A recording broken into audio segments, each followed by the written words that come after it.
Project for today is going to be this John Deere 325. It needs a new deck belt on it.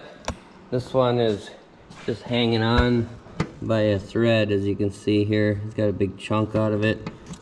Looks like something might have got in there at some point. This one's missing the covers, so it can get some junk in there, and then we're going to do a service on it too. It needs an oil change, and we got to grease everything up and probably clean the air filter and sharpen the blades. The blades aren't too terrible, I don't think. Yeah, they're not too bad. This back edge gets really thin sometimes on them, and they're not really worth sharpening, but can get away with sharpening those. This is a 54-inch cut. The original mounting point broke off here for the spring, so it had a longer spring on it that broke, and then this got put on there. It was just a bolt put through here to hold the spring tension on the lower belt, and there's an upper belt here that we have to take that off to get the deck belt out of there. But I'll get you set up and we'll get started. So the first thing we're going to do is take this lever here and turn it out like that. That loosens that upper belt, so we can get that off of there. That just goes from the engine pulley straight back to the stacked pulley. This one doesn't look too bad. This, I can see it's a original John Deere belt still. It is worn, but these John Deere belts last a long time. The OEM ones, I don't know about the newer ones. It seems like everything is getting made worse and worse these days, but these older ones, if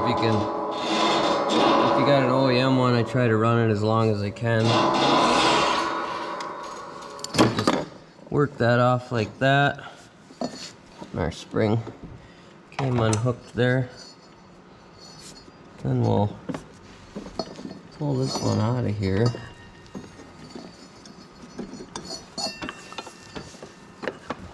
I'll go to the other side quick and pull it off with that pulley.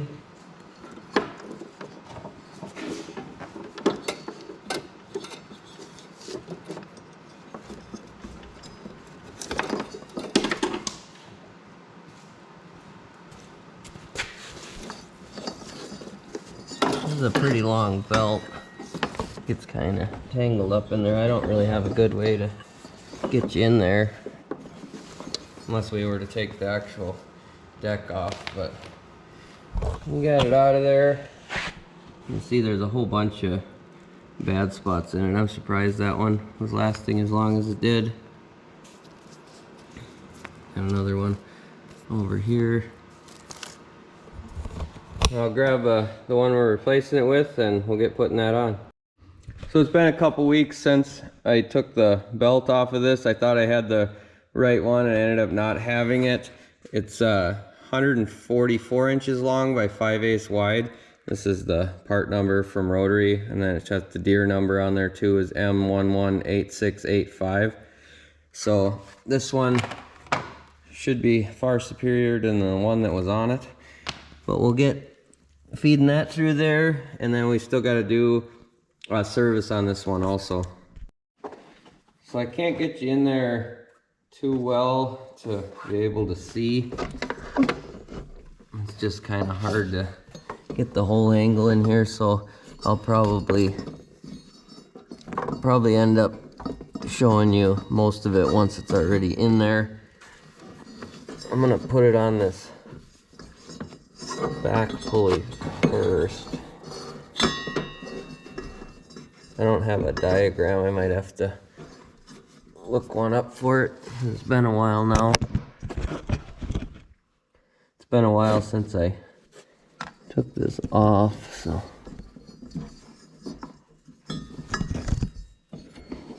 I'm pretty sure that runs over to that other side.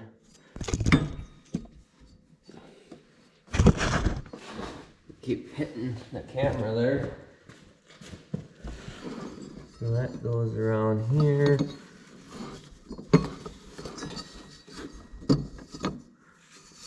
That goes around like that.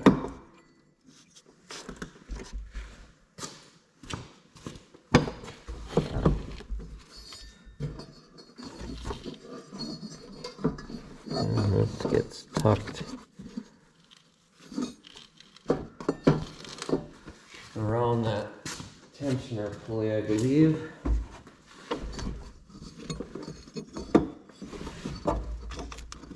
Like this.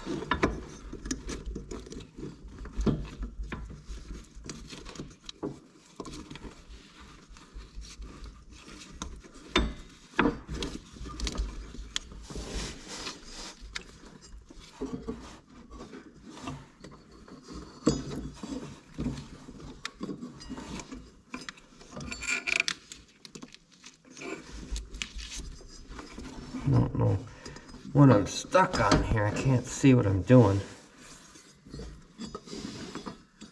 There we go. For some reason that doesn't seem quite right.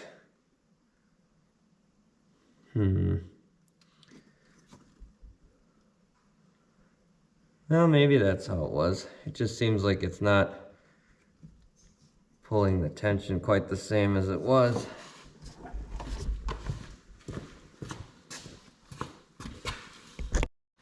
So I got it on there. I did have it the right way. It just, for some reason, it didn't seem right, like it was correct. But I'll put a picture of the belt diagram on the screen, and that way you guys will be able to see it a lot better than what you're seeing here. But the spring setup on this is not what it's supposed to be either. There's two springs hooked together and they go to a bolt up there. There should be a hook that's right there that's broke off. So it just ended up getting a bolt put through the deck here. So I should try to find a longer spring that would just reach and hook to this. But I think this is actually the correct spring for it. But it should just hook here instead, and it wasn't long enough, so that's why there's a double spring hooked up to here. So now I think I'm gonna drain the oil on it, since I did have it running to drive it in here.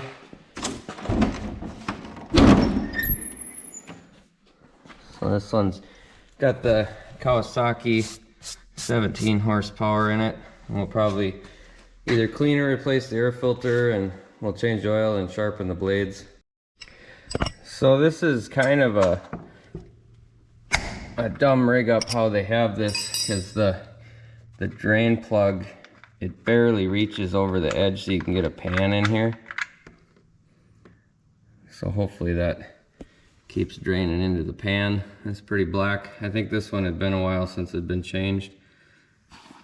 But we'll drain the oil, and then we'll replace that oil filter on the other side and fill it up, and then we'll get to sharpening the blades.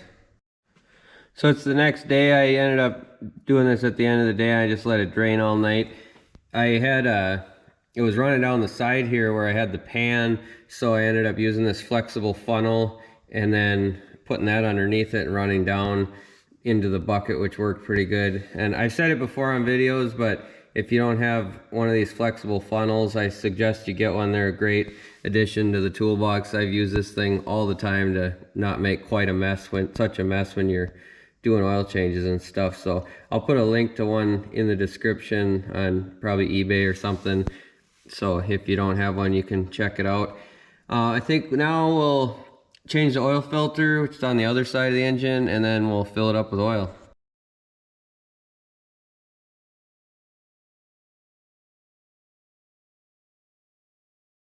So as you could see there, I had the camera on time lapse when I was doing the oil filter and stuff. So I was just saying that I used a rotary oil filter, was part number 15650, and then it's a straight 30 weight oil is what these Kawasaki's like to run,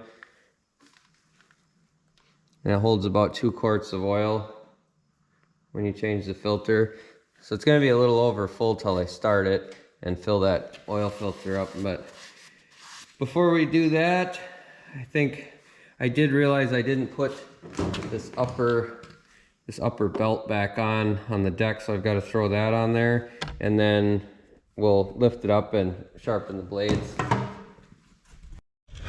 So I threw that belt back on, this upper deck belt.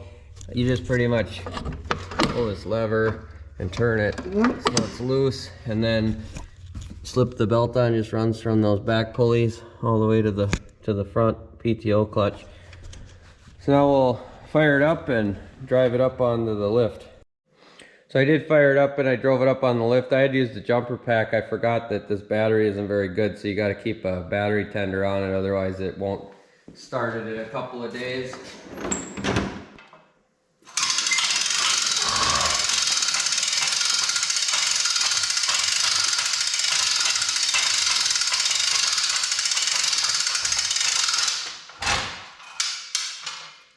That should be high enough. Now we'll pull the blades off. They're at 18 millimeter.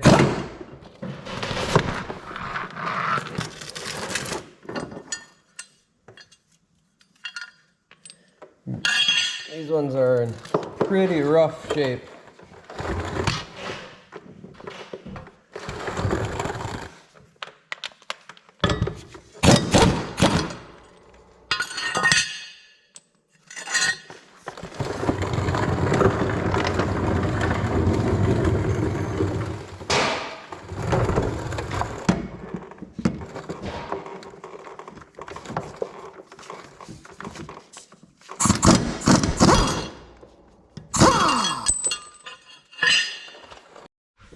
So this one had a piece of wire wrapped up around it. That's one thing I really like about these John Deere's. This style, the 325s like this style deck, it had this kind of cone thing around it, and that protected the seal from getting junk up in there. So a lot of times you run over wire like that, or anything like string or anything like that, it'll get bound up in there, it'll ruin the seal, and it'll take out your bearings. So that's just one of the nice things they did on these older John Deere's. So this is what the blades look like. They're not terrible, they're still worth sharpening. The ends here is what you got to watch out for if this is getting super thin, or if it's just completely gone. You need that lift angle to it. That's what lifts the grass up, causes the suction for you to get a nice clean cut. So I'm gonna go sharpen these and I'll bring you back and show you the finished product. So I got the blades sharpened up. This is the after. I go underneath actually and flatten them out a little bit first, and then I grind flat on the end to make it a square edge if there's any chips or anything in it. If they're super deep, I don't try to bother with them, otherwise you might end up taking too much of the blade off. But this one I actually got a little bit too sharp on the end there. It's almost like a knife. You don't really want it quite that sharp. Even a new blade, if you look at it close, it'll have a little bit more of a square edge on it so they don't get dull right away. But these ones sharpened up pretty nice, so we'll get them slapped back on there and we'll throw some grease. This one has a grease there on the top of each one of the spindles, and then we've got one up here on each side for the steering, so we'll grease that before we test it out also.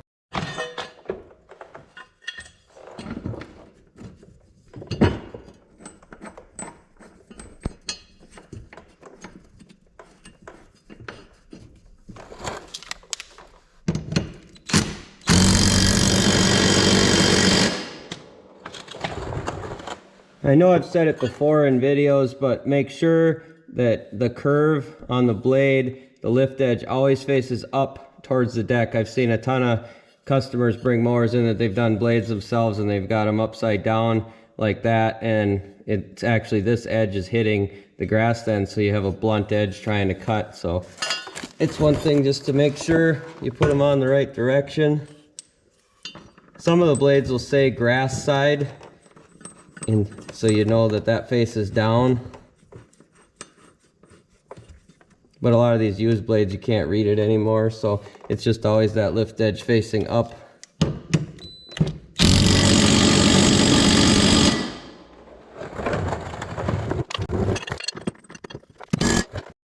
So this center spindle is a little bit difficult to get to, but if you go up and over that belt, you can get down to it, and it isn't too bad.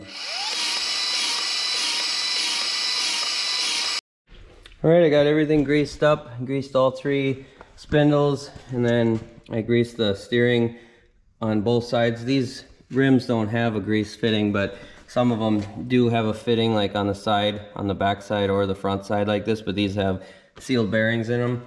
So I think we'll drop it down and take it out back and mow some grass with it.